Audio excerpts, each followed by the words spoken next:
Well, thanks everyone. Appreciate you showing up. My name is Nathan Duggins, and I'm the manager of international recruitment at Colorado State University. Good evening to everyone there. Um, I'm just going to kind of briefly go over Colorado State, what we have, what we offer, our processes, scholarships, kind of all the things that student parents want to know. I don't plan on this being a terribly long conversation. I know after a while people kind of tend to check out if conversations run too long. I know I'm certainly like that, but want to give you all plenty of time at the end to ask questions about our processes, kind of who we are, why students would choose us, academics, stuff like that. Please don't hesitate to ask questions. China was, a lot of schools in the US was our largest population for many, many years. And then the pandemic kind of slowed that down. And we are very excited about the prospect of getting back to sort of pre-pandemic levels with our Chinese enrollment. So let me just share my screen here. I got a presentation that I can go through, and then we can get rolling. Darby, thumbs up that you can see this. Yep, everything looks good. And I thought forgot to mention this at the beginning. If you have any questions throughout the presentation, feel free to write them into the chat Q&A feature. Um, when we get to the end of the presentation, you will be allowed to turn your microphone on and ask questions real time as well. So just FYI for those of you who are saying, I can't talk. All right, well, we'll get rolling here. We start off with the very simple, where are we? The US is a pretty big country. So Colorado State University, as the name would suggest, located in the state of Colorado, which is kind of on the more western half of the United States. The university is about 30,000 total students. So in a US context, that would be considered kind of on the larger side. The city itself of Fort Collins is about 175,000 people. So, if you think about the size of our city versus the size of our university, a good chunk of our population are students and professors. So the university is a really, really big part of of our town, of our city. So a lot of the kind of amenities that are in Fort Collins are set up for student success because the university is such a big economic driver of the town. We are located 1 hour from our international airport, so a lot of the major airports in China, and I used to live in Beijing. I worked at a high school there, so the big airports, Beijing, Shanghai, Guangzhou, you can get to Denver, our capital city, our major airport, with one connection. Usually you can fly into, East Coast, West Coast, Texas, and then get into our airport from there. In terms of sort of culture or temperature or weather, what is it? We are a very mountainous city. Colorado, the Rocky Mountains, which is the largest mountain range in the United States, it runs right through our state. And so I only say that because it does sort of create this cultural experience where people like to get outside, they like to be active. It's why people move to Colorado because of the mountains. The mountains are really beautiful, and people want to live next to them.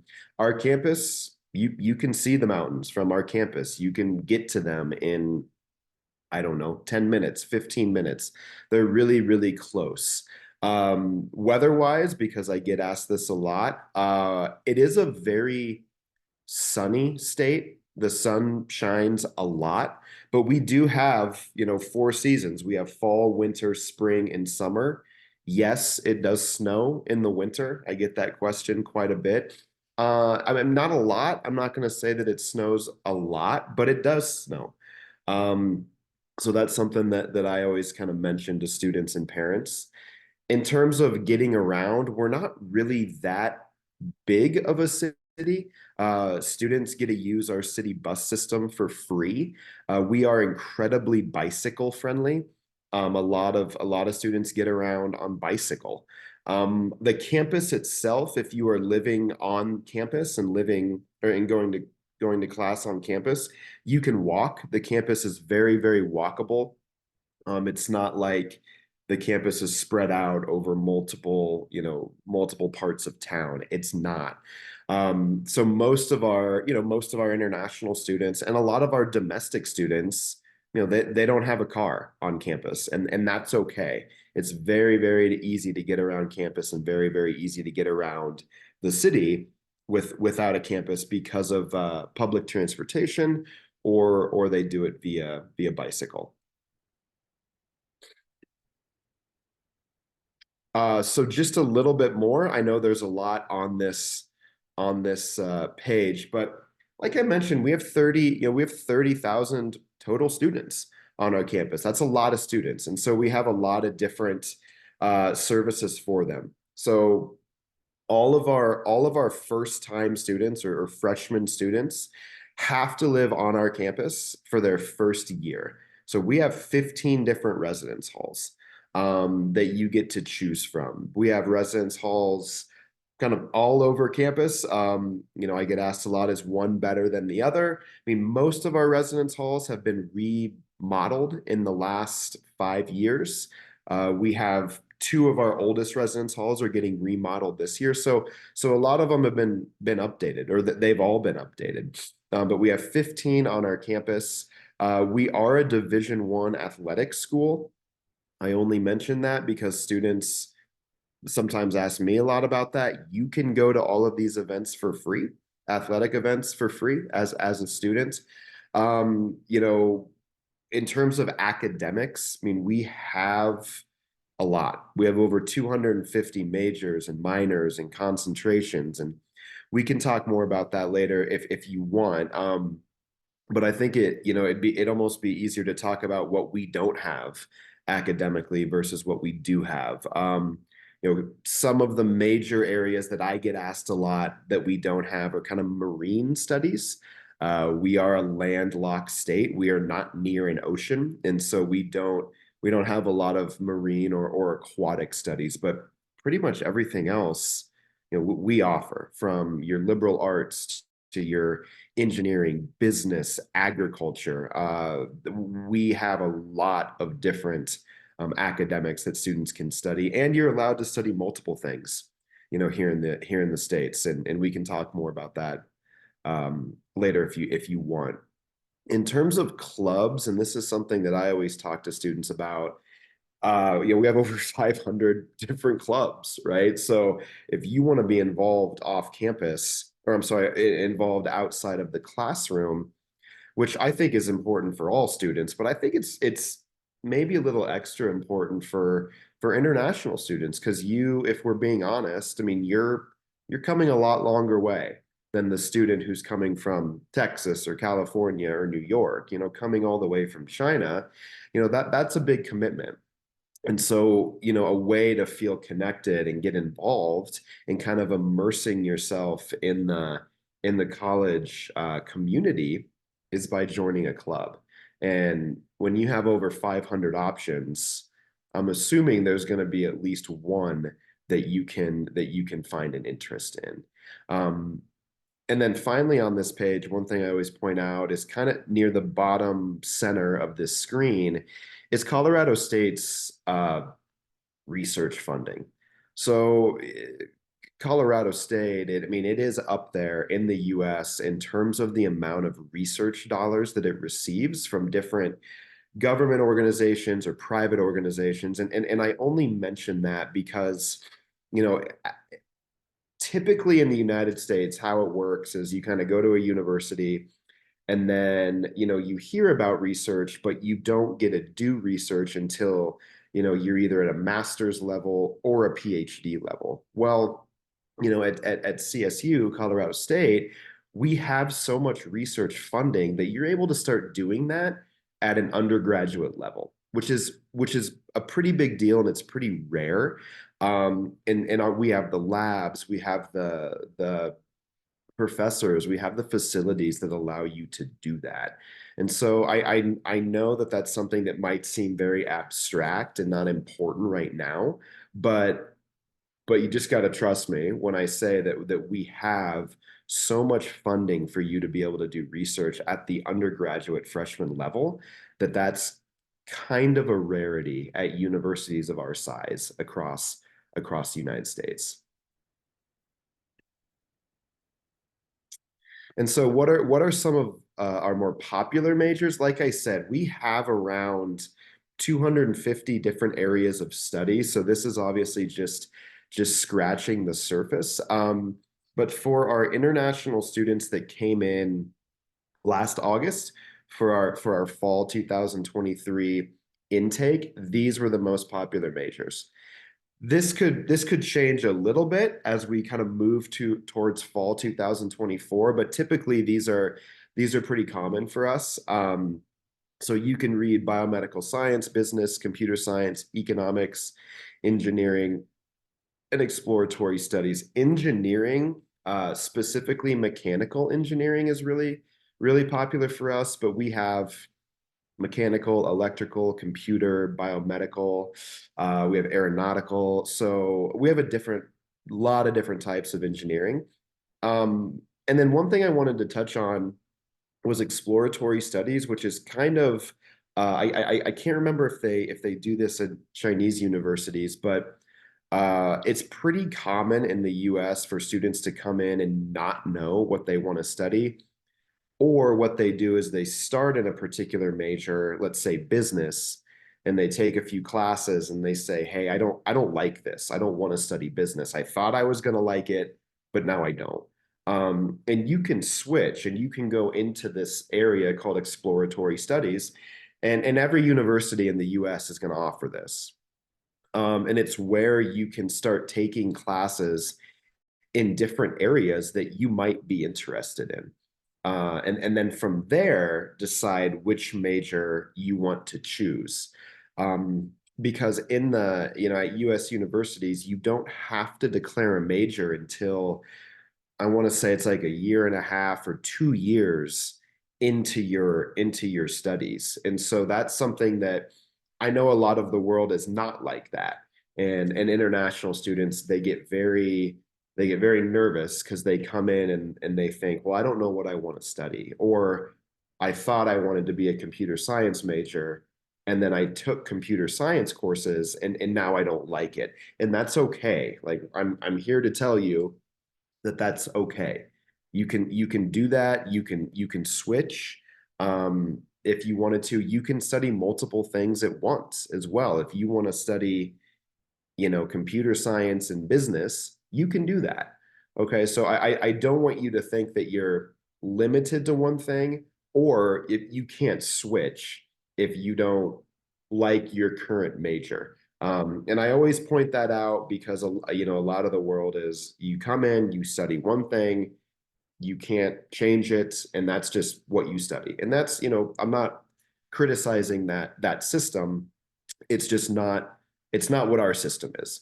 And so having an understanding that you can do that, and it is one of our more popular tracks with international students. Once they come in and understand that they don't have to stick to the thing that they started out with, they understand that they can start exploring different areas. And I think that's important.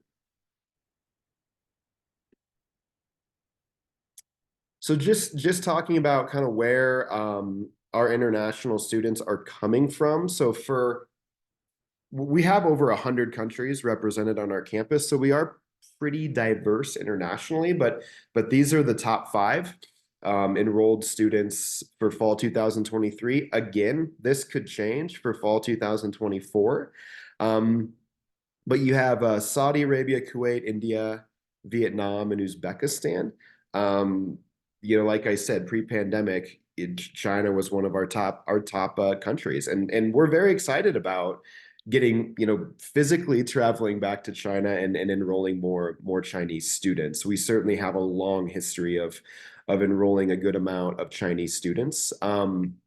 Currently, we have about 2,000 international students on our campus, which is about, oh, I'm doing math in my head now. It's about 6.5% of our student population. For a university of our size, I would say that's about average. We have been tasked with getting to 10%. We want 10% of our population to be international by the fall 2028. And we're well on our way. So our spring 2024, the semester that just started about a month ago, our international numbers were up. And then our international numbers in terms of applications and admits for next fall, those are up as well. So we're doing some things in our office to grow international enrollment. It is a huge priority for the university.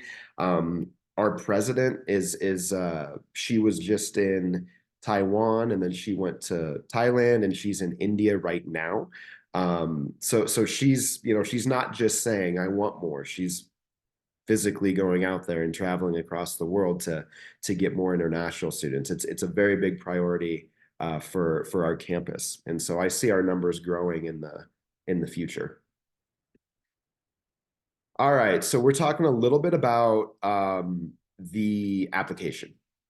So I think first thing to know right away is we are a common application exclusive university, meaning that if you're applying and you're a first time student or freshman student, we only accept the common application. Okay. There is a fee on the common application. There's also a waiver section. If you fill out the fee waiver section, there's a very good chance that you'll get it approved. But we don't really, ask for a lot outside of what you see here. So your transcripts from your secondary school, the common application has a personal statement associated with it. And so we just ask, I mean, you have to fill that out. You have to write one. And so we'll read that as well. But we don't require any SAT or any ACT. And we don't require a letter of recommendation. We never required the SAT or ACT for international students. And then 2 years ago, we got rid of the recommendation requirement for our international or for all students, international and domestic.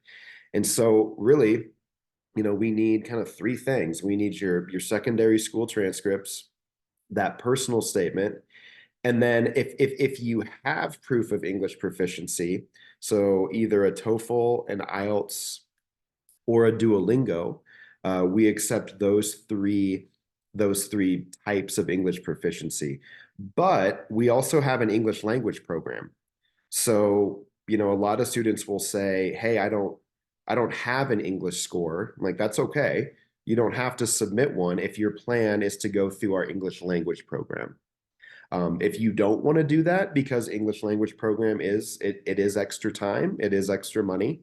I understand if you don't want to do that, then you can submit, you can see on this page a TOEFL, IELTS, or Duolingo, and you can see the scores required for to not have to do our English language program. We do not require any sub scores. We don't have minimum sub scores on the TOEFL or the IELTS.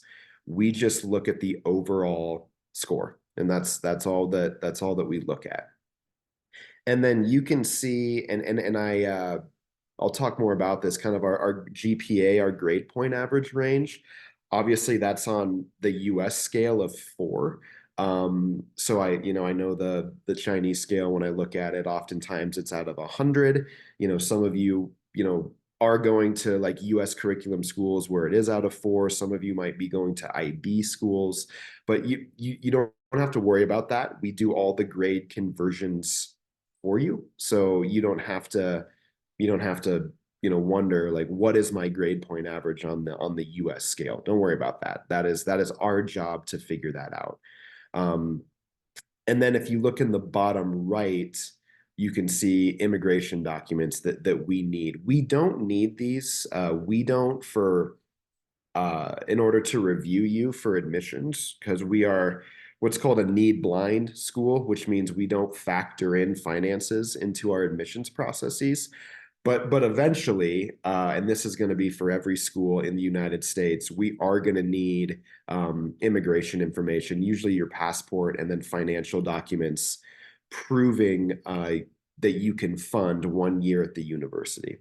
And that is how we are able to issue immigration docs to you. And I believe the next one is finances. Yes. So we talk about how you get admitted. And then, the next question, the next step is affordability, and how much is this going to cost? So you can see right there, that's a breakdown of our total cost, a little over 54,000. Right now, our scholarships are running anywhere from $2,000 to $12,000 per year. And how our scholarships work, and it's very important to know that they work very differently across universities in the United States. So any US university that you're talking to, definitely ask them, how do your scholarships work? Because it's not a unified process. So for us, every international student that gets admitted to Colorado State will be reviewed for a scholarship. Okay, automatically. There is no separate scholarship application. It's just we'll automatically review you. Okay. Those typically range from about $2,000 to $12,000 per year. The last couple years are, to be honest, our Chinese students have received a little on the higher end of scholarships because, again, we have such a history of enrolling a high number of Chinese students, and we want to get back to that. So we're hoping that some financial incentive can do that.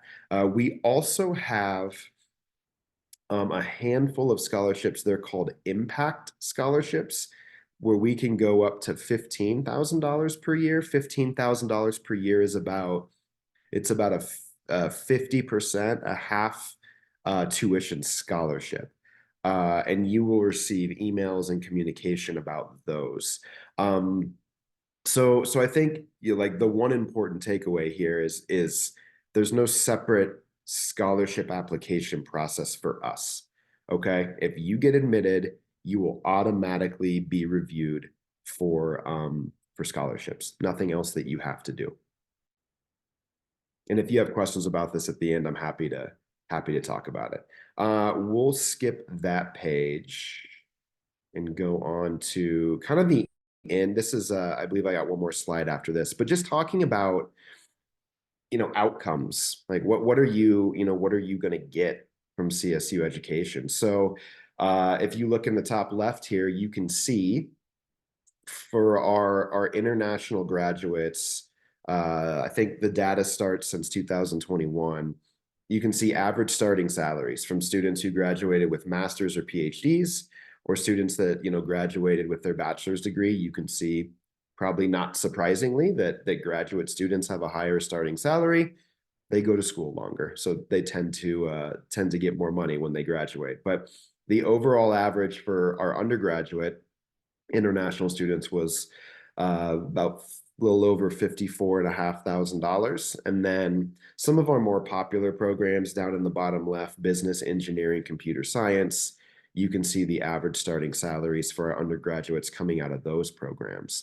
But one reason I like to talk about this is because, the state of Colorado, not just Colorado State, but like the entire state of Colorado has really changed. It was always kind of changing, and then the pandemic sort of really pushed this forward, but into a place where a lot of companies are moving to.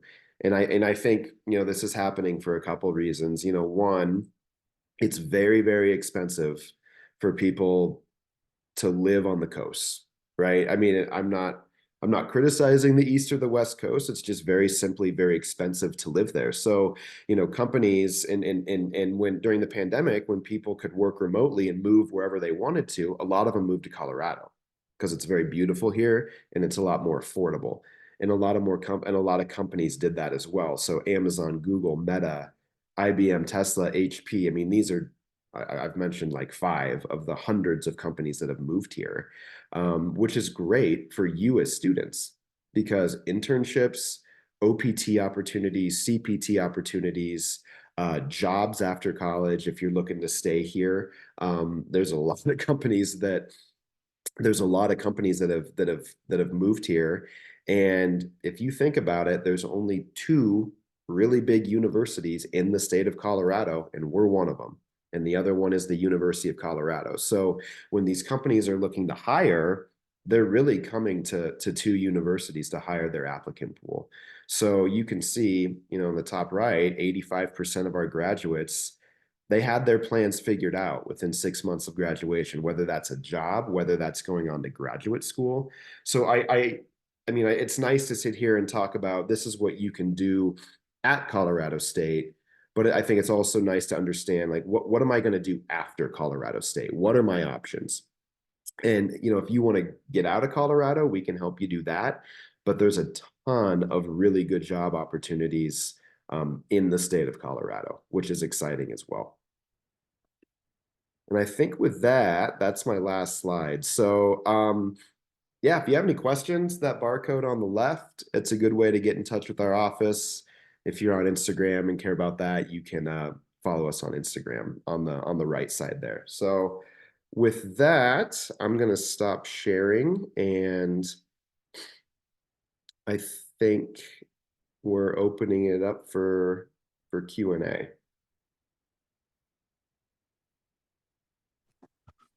Sorry. Hello, Nathan. Hello, Nathan. Hi, Hello. Can you hear me?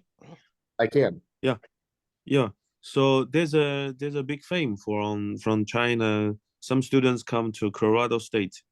They have some majors about engineering, about some special majors. They can get some very good OPT opportunity in United States. Correct? Yeah, Yeah. yeah, that's correct. Yeah, Yeah.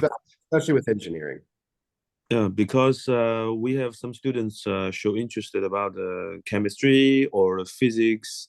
Do you know some very famous major in CSU that if you join this major, you can get a lot of opportunities to OPT, CPT? Can you specify one or two big, very famous major? Well, we got 250, so it's pretty.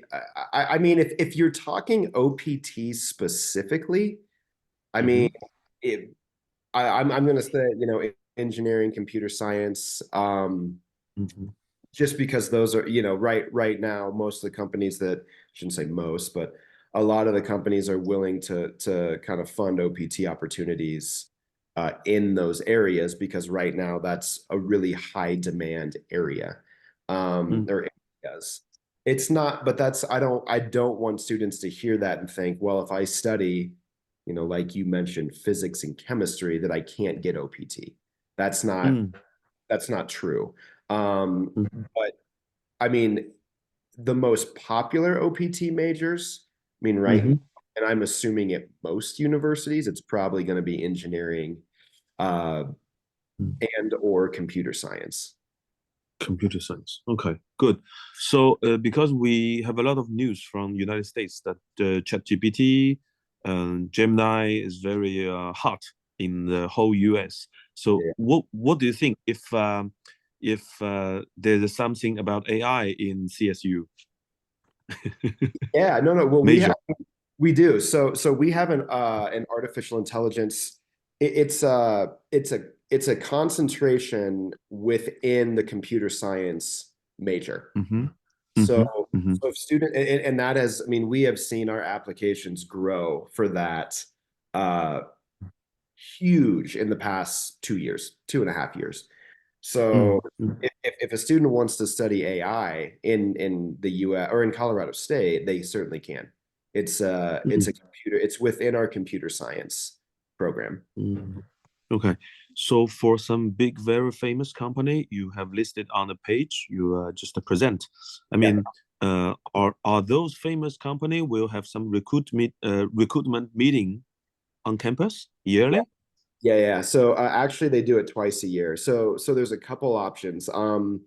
There's a career fair twice a year on our campus where companies from Colorado and not just Colorado, all over the Mm, country will come in. mm, And then also, I didn't mention this, but your question made me think of it. No matter mhm, what your major is, so it could be, computer science, finance, chemistry, no matter what it is, your specific program is also Mm, going to have connections with companies. mhm, So, so you have sort of these large university-wide career events, but then you're going to have really small opportunities within your program. So again, let's use computer science as an example.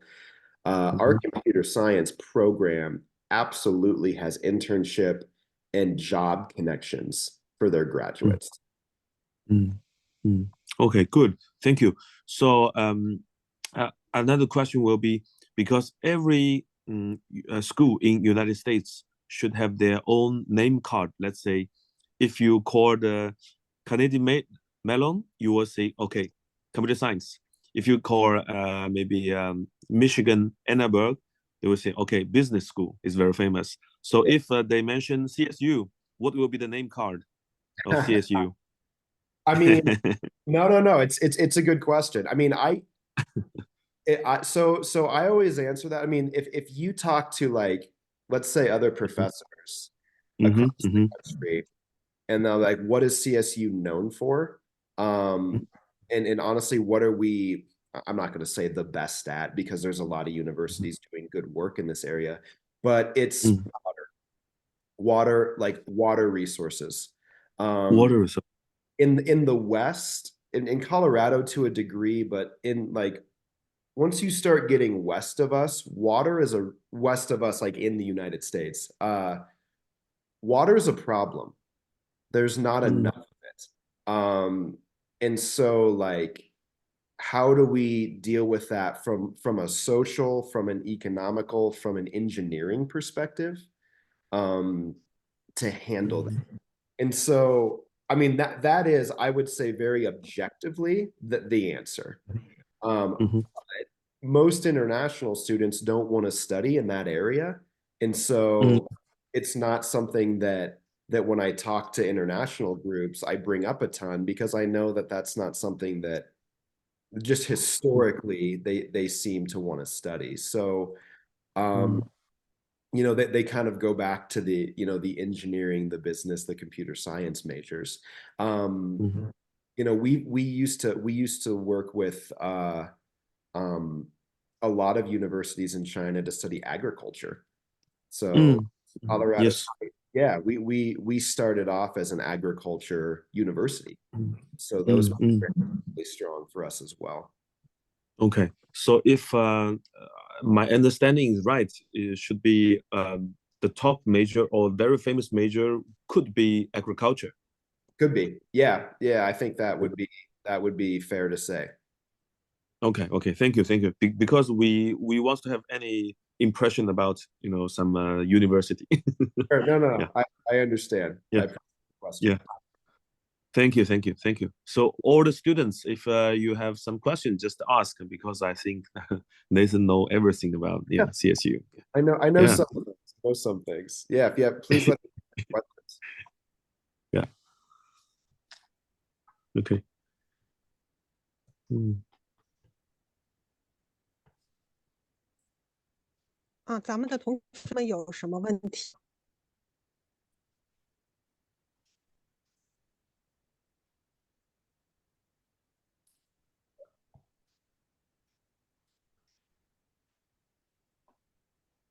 ？Okay. Sometimes.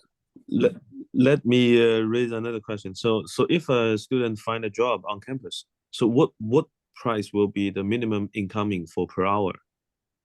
Oh, that's a great question. The minimum wage, right? Well, you know what? Let me just look it up real quick. The minimum wage right now in Colorado, let me see here, is 14.42.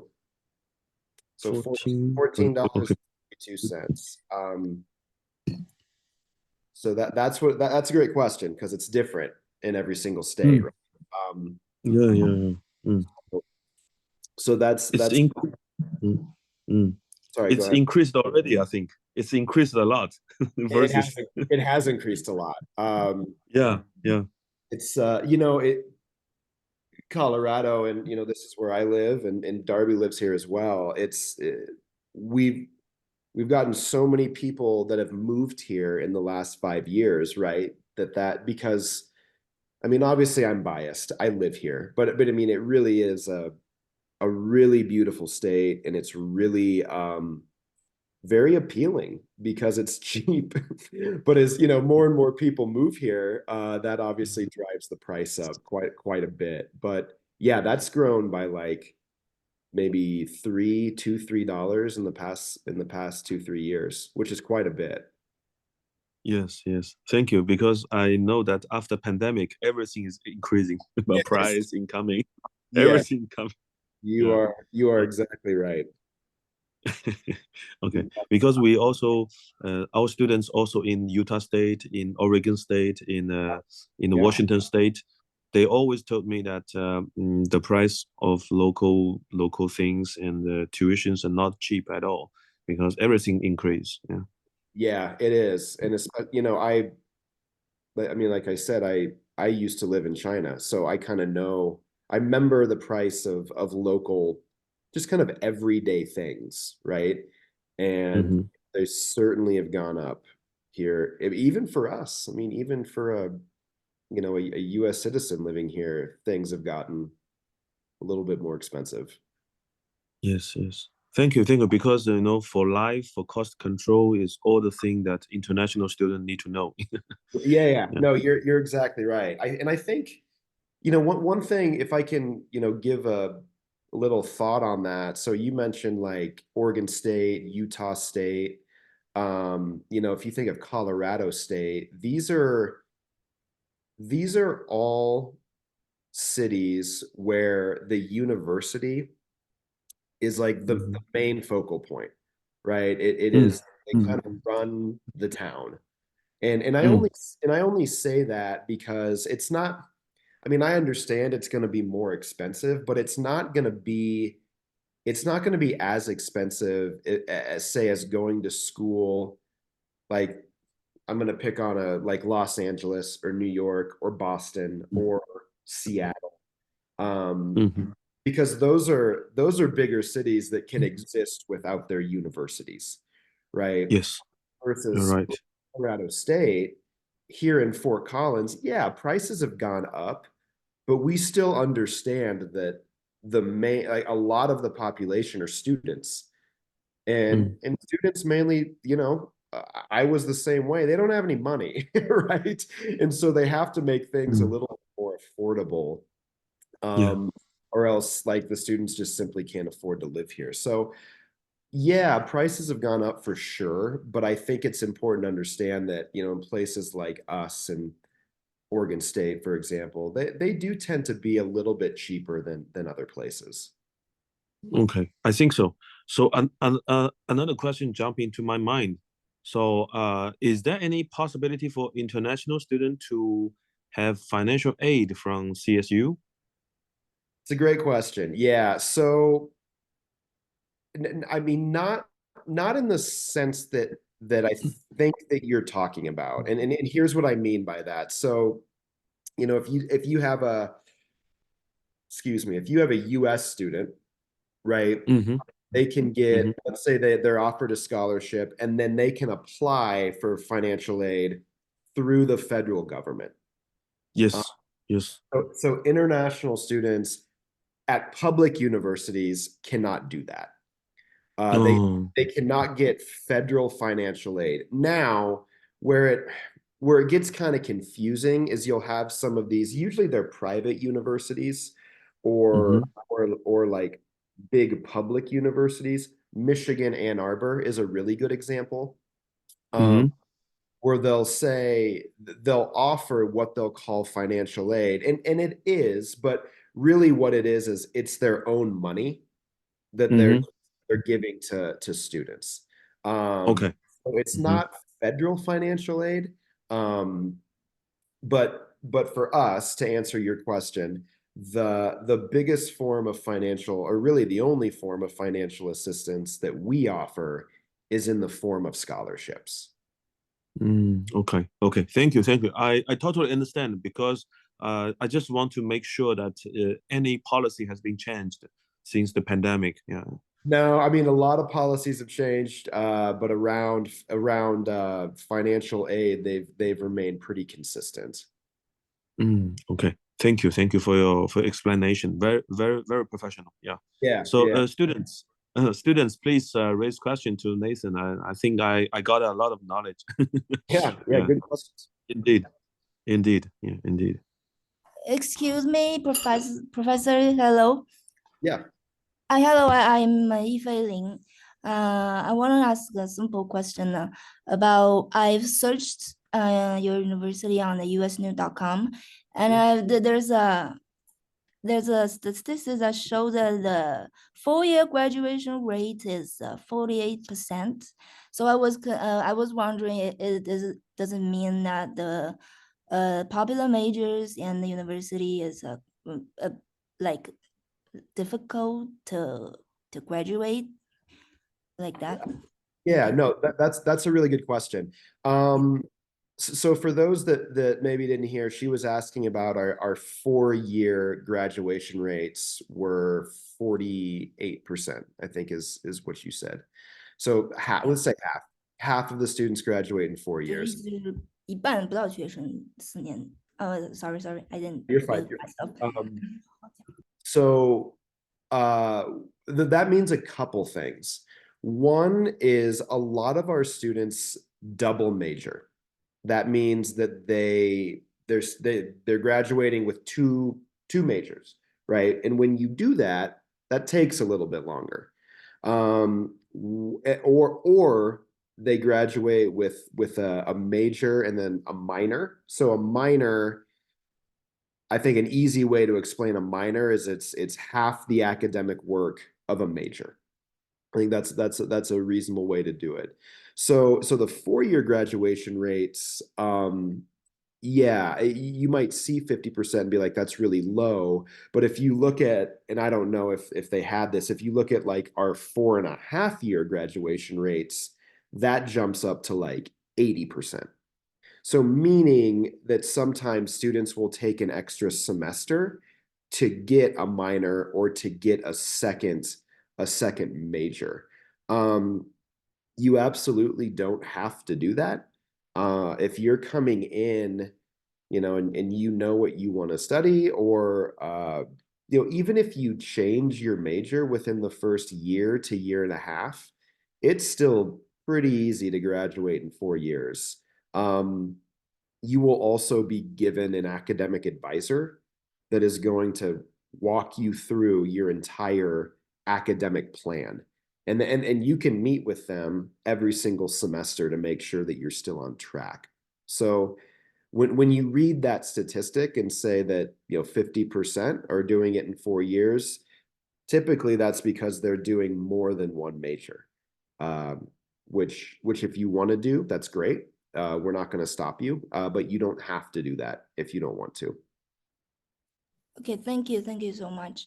Great. So I was wondering because for me, I am if I wanted to go to the Colorado State University, I would maybe transfer, yeah. Because I am at one university right now in China, so I would transfer to CSU maybe in the future. So I was wondering, this graduation thing for me for a transition student, what will it be like? Is it okay for me to switch majors in the future, even if I got admitted in? Yeah. Yeah. No, that's a great question. And so like historically at Colorado State, most of our Chinese students were transfer students. So we're pretty I guess experienced with that. So you're to answer your question, if you're studying something right now in China at a Chinese university, which you are, if you wanted to transfer to Colorado State and study something else, could you do that? Yes, the answer is yes. Now, one thing that you'll have to keep in mind is that how your classes from China will transfer to Colorado State or really transfer to any US university. We would review that and we would say, Okay, you're going to bring in, however many classes with you to China. And then at that point, you would meet with your academic advisor, and your advisor would say, okay, you've already taken these classes at your university in China.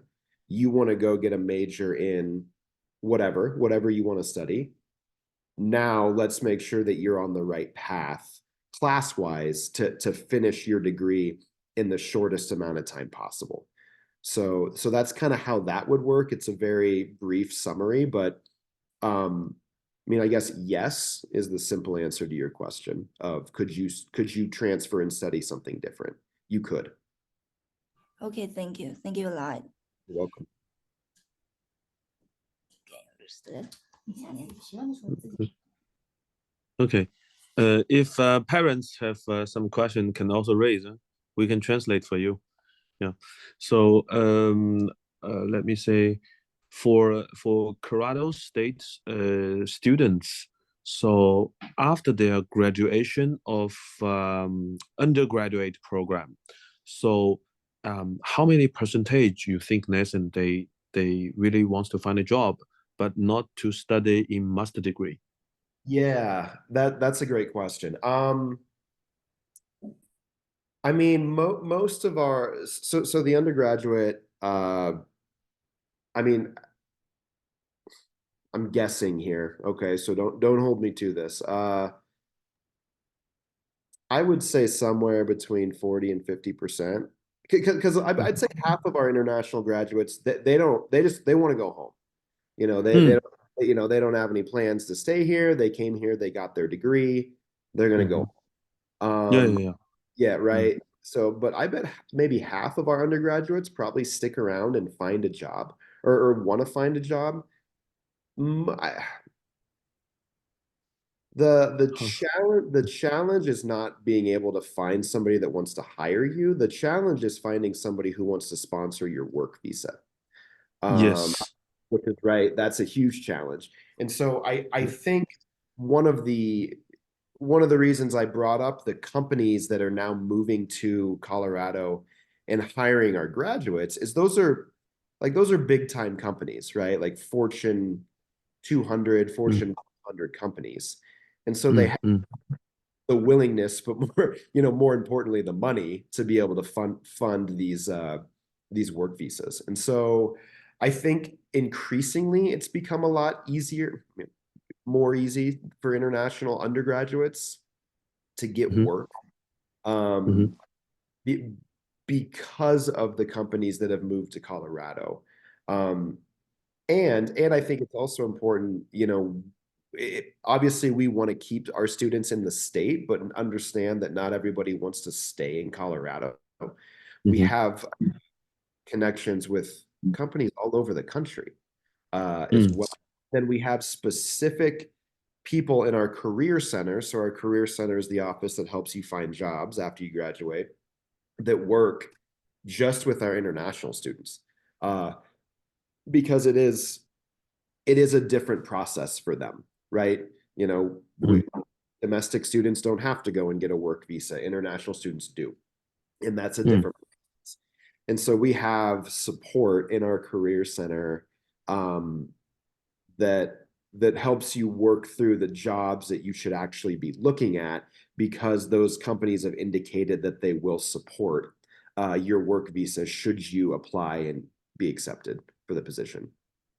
Okay, because we always encourage our students to try CPT or OPT at Right. their senior or yeah, Yeah. junior and senior year. So it will assure that they can practice more Right. before they take seriously thinking if they should changing their major in graduate school, Right. or they choose a job, or they choose to coming back China, Right. Right. right?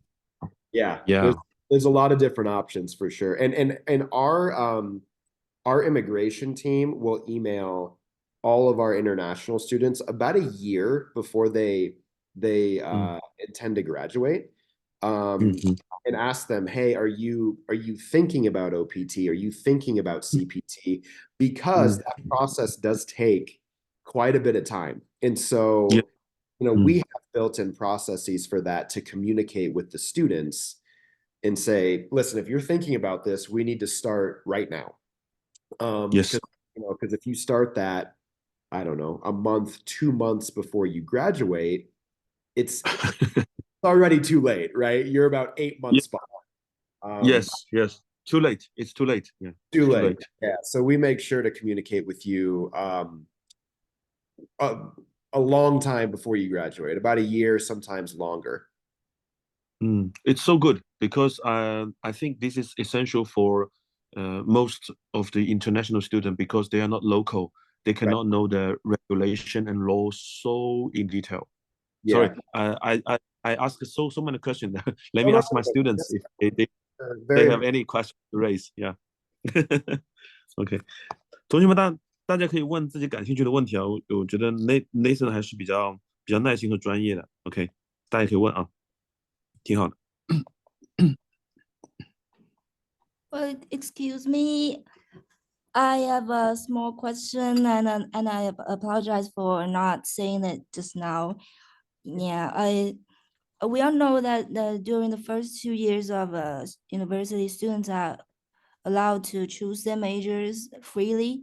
And I was wondering if after the junior year of a college, is it okay to switch major again, or is there any time delay for application? Yeah. No, great. Really, really good question. So you can change your major anytime you want. Uh, the I would say maybe the big drawback, within, like I said, within your first 2 years, you can kind of move around quite a bit, and it's not really gonna delay your time to graduate that much. If you change your major, say in your junior or senior year, it's almost guaranteed that it's going to take you longer than 4 years to graduate. Because really a good way to think about it is your first 2 years, you're taking classes in a variety of areas that all kind of apply towards your graduation. Your final 2 years, you're taking classes that are very specific to your major. Okay. So let's say, for example, your junior year, your third year, you're a business major, you're taking very specific business classes. And then you decide to switch to computer science. Okay. But that's fine. But then you have to go back and take, probably some prerequisite courses that you need to take for that computer science major. So the later in your academic career that you decide to change your major, you can do it, but it will certainly it's almost guaranteed that it's going to delay your time to graduation. Okay, thank you. Thank you for the explanation. So I was wondering if I apply for a transition for major like in the middle of a semester, so what would happen next is like I should be in the new major for pursuit courses in the next semester, or just start it right after my application. Yes. So if you're at Colorado State University and you want to change your major, what you do, I'll just kind of very systematically, you fill out a form that says, I want to change my major from whatever to whatever.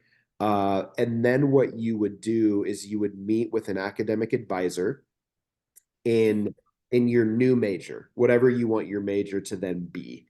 And that academic advisor would look through the classes that you've already taken and say, okay, you already have these classes, these classes, these classes, but you need, these classes and these classes. So I mean, in process, it's really not that hard. You just fill out a form and change your major. But then your academic advisor becomes really, really important. It's always important, but they're really important in this process because what they're going to do is they're going to lay out a timeline for you. And they're going to say, okay, you want to change, great. But here's the courses you need, and here's how long it's going to take for you theoretically to complete those courses. What a lot of students do, and you can do this, it's up to you, but they'll think about changing, excuse me, changing a major, and then they'll go meet with an academic advisor in their new major, and they'll say, hey, how long is this going to take me? And then based off of that conversation, they'll decide whether or not they want to change a major or not. Because every student, right, they have different motivations. They want to get done as fast as possible for money reasons.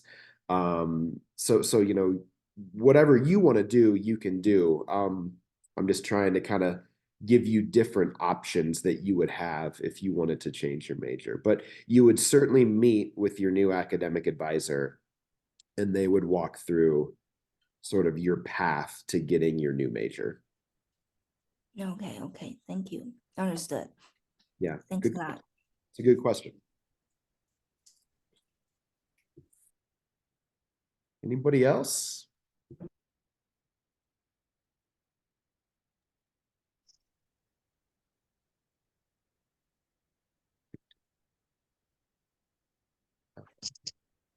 同学们，我们还有别的问题吗？